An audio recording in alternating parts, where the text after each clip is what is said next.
So you might be thinking, who the hell is this guy? Well, you might know me from my beautiful performance in a small film called Knifeology. What is that? I'd like to see you try and stab someone with that.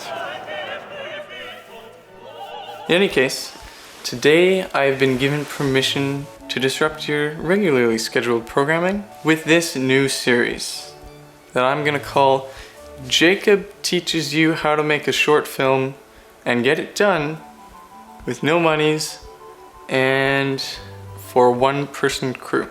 It's a working title. Okay, still a little hot. Shall we begin with Chapter 1, Writing a Script. Small disclaimer before we get started. If you've come here to learn about story structure or theory, sadly, you've come to the wrong place. My hopes for this series is to be extremely practical and something that you can implement right away into your short films. So, now that's cleared up, let's begin.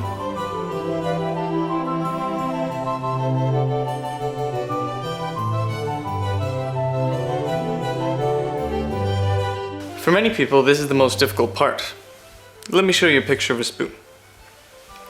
If it is, you're thinking way too hard. A story can come from absolutely anything, and I have a strong belief that any idea can be a great story.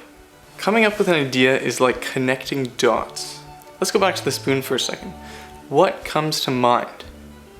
For me, 3 things. Dinner, ice cream, escaped convict. Don't ask me why. So let's try and make a story with that. Maybe an escaped convict has made their way to a small rural village where they take refuge with a farming couple, and their couple is serving him dinner and dessert, and while they're eating ice cream, the radio is playing and makes a description of this escaped convict, and it's a really intense scene where it's cutting between close-ups of the spoon, close-ups of the convict's face, and maybe the farmer goes and grabs a shotgun and somehow the convict saves himself with a spoon. Anyways, I think you get the point.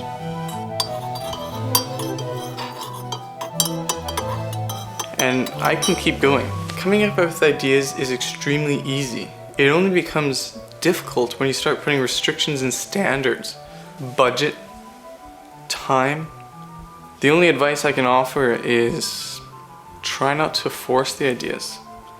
Let them flow naturally. Keep a notebook with you at all times and write ideas down when they come to you. Personally, I put all of my things in my phone. Also, don't underestimate staring at a wall or a ceiling. Let your mind wander a little bit.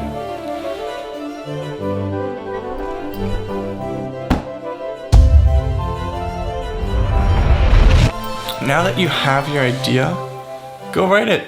If you're not that kind of person, you can go plan it out. While writing a feature-length screenplay, I wrote everything down on recipe cards. Once I felt like all of my ideas were out on the table, I just organized everything in order and then started writing from there. And it really helped. And that's something that Spike Lee does.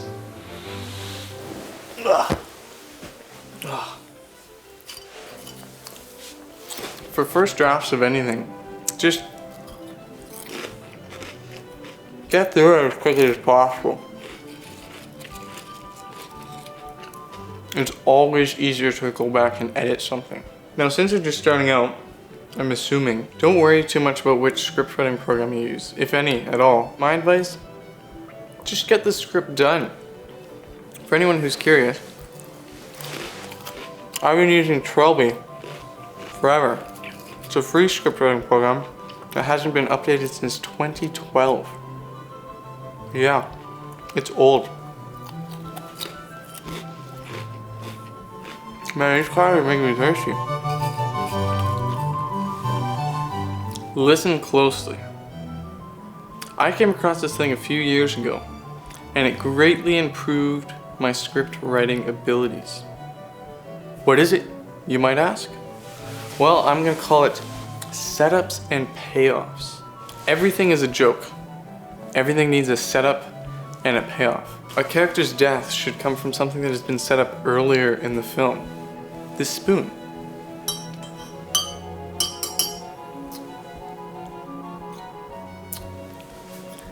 This spoon should be the piece to solving the puzzle later on in the film. Now, why am I wearing a hat, you might ask? There's no reason. It's a little disappointing, isn't it? But what if I were to tell you that this hat was bought by my dad, but I didn't like it too much when he bought it for me. So I kind of just stuck it in my closet. But then, one day, I needed a hat to be able to conceal the secret weapon plans that I bought from a guy on the street last night. Now that's a little bit more interesting. Maybe I'll show you a couple examples from our films. You don't happen to have any bananas here, do you? You're not over your allergy yet, are you? No, I'm not. God, I hope it doesn't have any bananas. It was the only way. Got this Walmart gift card, I guess. I used it to buy a banana, but I don't know how much is on it. That's good. Thanks.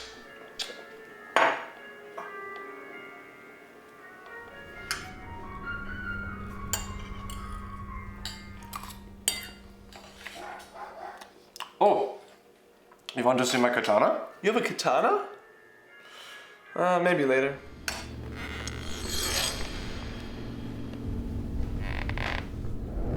Sebastian, I was just showing my katana to Gerard.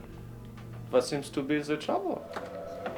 Wow, you look like you were up late last night. You do some baking or something? You're psychotic! You were planning on killing me!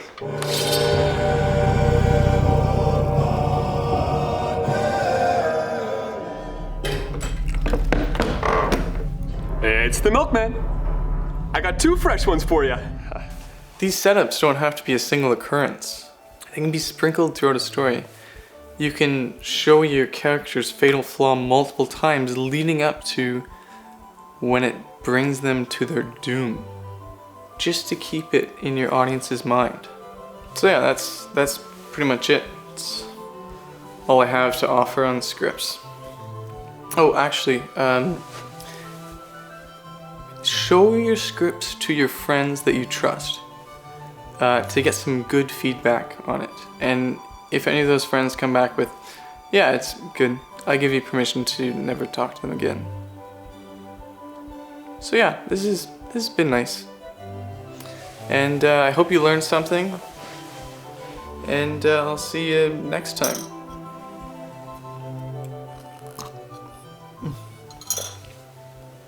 I had some